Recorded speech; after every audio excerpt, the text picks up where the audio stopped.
বাংলাদেশের সর্বকালের সর্বশ্রেষ্ঠ গণতান্ত্রিক দেশপ্রেমিক আপসীন নেত্রী হচ্ছে বেগম খালেদা জিয়া। তিনি দল মত ধর্ম বর্ণ নির্বিশেষে সকলের কাছে গ্রহণযোগ্য, সকলেই বাংলাদেশে তার জন্য দোয়া করতেছে এবং তিনি হচ্ছেন একজন অভিভাবক। তিনি আজকে আপনার জীবন মৃত্যু সন্ধিক্ষণে। আপনারা জানেন তারই সন্তান তারেক রহমান বাংলাদেশের স্বাধীনতার ঘোষক, সেক্টর কমান্ডার, জেড ফোর্স অধিনায়ক, জীবিত মুক্তিযোদ্ধাদের মধ্যে সর্বোচ্চ খেতাবপ্রাপ্ত বীর উত্তম, সাবেক সফল সেনাপ্রধান, সফল রাষ্ট্রপতি, যিনি বাংলাদেশকে ভালোবাসা ছাড়া কিছু বুঝতো না।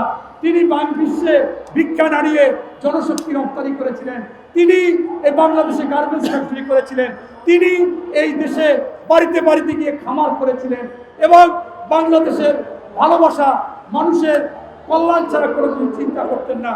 তারই সুযোগ্য সন্তান এবং বাংলাদেশে যিনি মুক্তিযোদ্ধা মন্ত্রণালয় করেছে ভাতা দিয়েছিলেন, শিক্ষার্থীদের ভাতা দিয়েছিলেন শিক্ষা গ্রহণ করার জন্য, বিধবা ভাতা, বয়স্ক ভাতা, প্রতিবন্ধী ভাতা, এগুলো তিনি চালু করেছিলেন। তিনি হচ্ছেন বেগম খালেদা জিয়া, তারই সুযোগ্য সন্তান।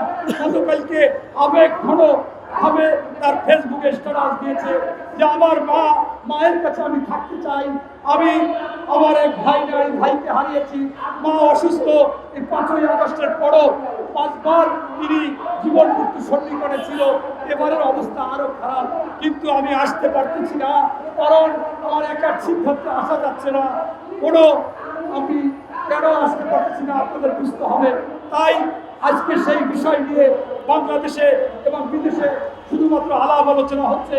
এই দেশে এবং বিদেশে আমাদের বিএনপি তারেক রহমানের বিরুদ্ধে বিভিন্ন রকমের ষড়যন্ত্র হচ্ছে। আপনারা জানেন রাষ্ট্র ক্ষমতায় শহীদ প্রেসিডেন্ট জিয়াউর রহমান ছিল।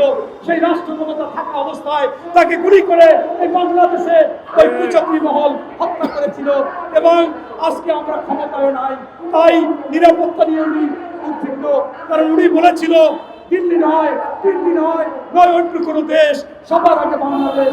অর্থাৎ ভারতকে চাই না, পাকিস্তান চাই না, আমি আমেরিকা লন্ডন চাই না, আমি বাংলাদেশকে চাই। এজন্য তার দিকে আরো ক্ষতিকর অবস্থা হয়েছে। আপনারা দেখেছেন তার মা মৃত্যু সজ্জায়। এই মুহূর্তে আজকে একটা কুচক্রী মহল, ওই বট বাহিনী তাকে নিয়ে স্ট্যাটাস দেয় যে মা অসুস্থ, মায়ের প্রতি মায়া নাই, আসে না। আবার একজন বড় নেতা কালকে জনসভায় বলে যে এদের পালিয়ে গেছে লন্ডনে, এখন মা অসুস্থ হলেও আসার সাহস নাই। অথচ আপনারা জানেন পাকিস্তান পিরিয়ডে মুসলমান হয়ে এই মুসলমান মা বোনদেরকে ওই পাক হানাদার বাহিনীর হাতে তুলে দিয়েছিল এবং গণহত্যা চালিয়েছিল, হিন্দুদের কাপড় খুলে দেখেছিল এটা হিন্দু না মুসলমান। যখনই থেকে হিন্দু তাদের বাড়িঘর লুট করে বাড়িঘর পুড়িয়ে দিয়েছিল এবং তারা কিন্তু অনেকেই পাকিস্তানে পালিয়ে গিয়েছিল।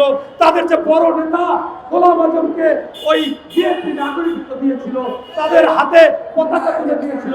আজকে তারা একদিকে আমার বেগম খালেদা জিয়ার প্রশংসা করে দোয়া করে দেখতে চায়, অন্যদিকে আমার নেত্রী হৃদয়ের ধন, হৃদয়ের স্পন্দন তারেক রহমানকে নিয়ে কটূক্তি করে